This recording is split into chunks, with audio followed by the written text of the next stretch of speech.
Bienvenue dans cette nouvelle vidéo où nous allons faire nos premiers pas dans Microsoft Excel. Aujourd'hui, je vais vous montrer comment fonctionne l'interface d'Excel et vous expliquer les concepts de base pour bien démarrer.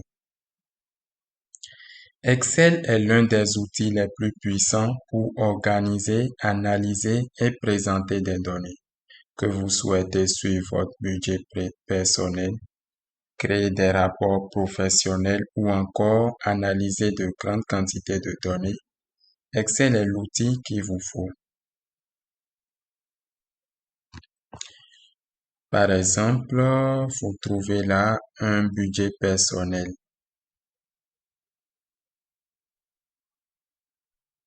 Un autre exemple, un rapport de vente. Mais avant de vous lancer dans des projets complexes, voyons ensemble les bases et l'interface d'Excel. Lorsque vous ouvrez Excel pour la première fois, voici ce que vous voyez, l'interface. Voyons les différentes parties ensemble.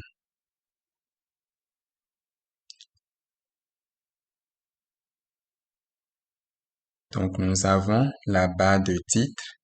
Tout en haut, c'est la barre de titre où vous voyez le nom de votre fichier actuel. Le ruban ou bandeau d'outils. Juste en dessous de la barre d'outils, de la barre de titre plutôt, nous avons le ruban. Le ruban est composé de plusieurs onglets.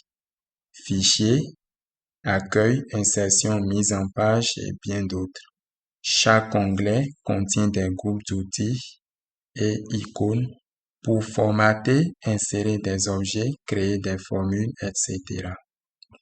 La barre d'outils d'accès rapide. En haut à gauche, vous trouverez la barre d'outils d'accès rapide qui contient des actions courantes comme enregistrer, annuler et répéter.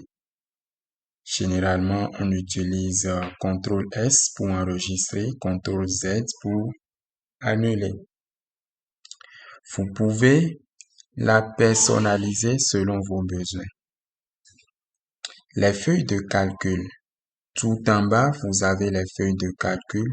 Vous pouvez en avoir plusieurs dans un même fichier Excel.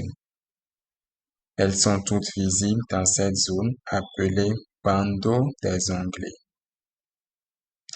La barre de formule. La barre de formule, elle est juste au-dessus de la feuille de calcul, là où vous avez la barre de formule. Vous pouvez voir et modifier les données ou les formules contenues dans une cellule sélectionnée. Maintenant que nous avons vu l'interface générale, voyons comment nous allons interagir avec les cellules, les lignes et les colonnes. Donc, voici la grille avec les cellules, les lignes et colonnes. La base d'Excel, ce sont les cellules. Chaque cellule est une intersection entre une colonne, c'est-à-dire A, B, C, jusqu'à, etc., et une ligne 1, 2, 3, etc. C'est-à-dire la cellule, c'est l'intersection entre une colonne bien définie et une ligne bien définie.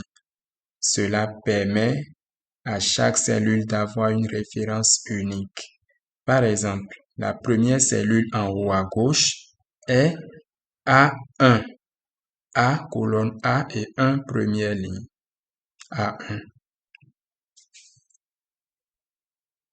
Donc, en suivant ma souris, vous verrez la sélection sur une cellule. Nous allons mettre cette cellule en surbrillance, c'est-à-dire lui changer de couleur de fond. Dans chaque cellule, vous pouvez entrer des données, du texte, des chiffres, des dates ou encore des formules. Par exemple, tapons du texte dans une cellule, tapons un nombre dans une autre cellule, tapons une formule de base dans une cellule, n'importe quelle formule. Par exemple, égale 2 plus 2 ou bien égale 3 fois 4. On fait entrer et puis nous verrons à chaque fois le résultat de notre formule. Avant de conclure cette introduction, voyons quelques outils de base que vous allez utiliser très souvent sur Excel. Le premier outil, c'est la mise en forme. Il se trouve dans l'onglet Accueil.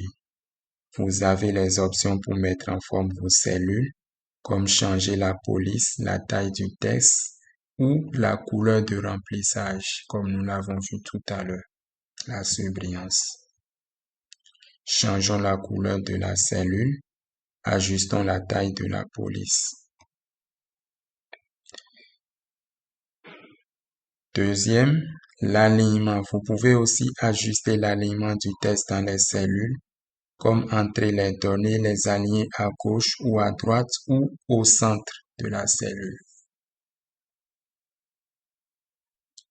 Sur cet exemple, vous verrez l'alignement d'une cellule gauche-droite ou bien centrée.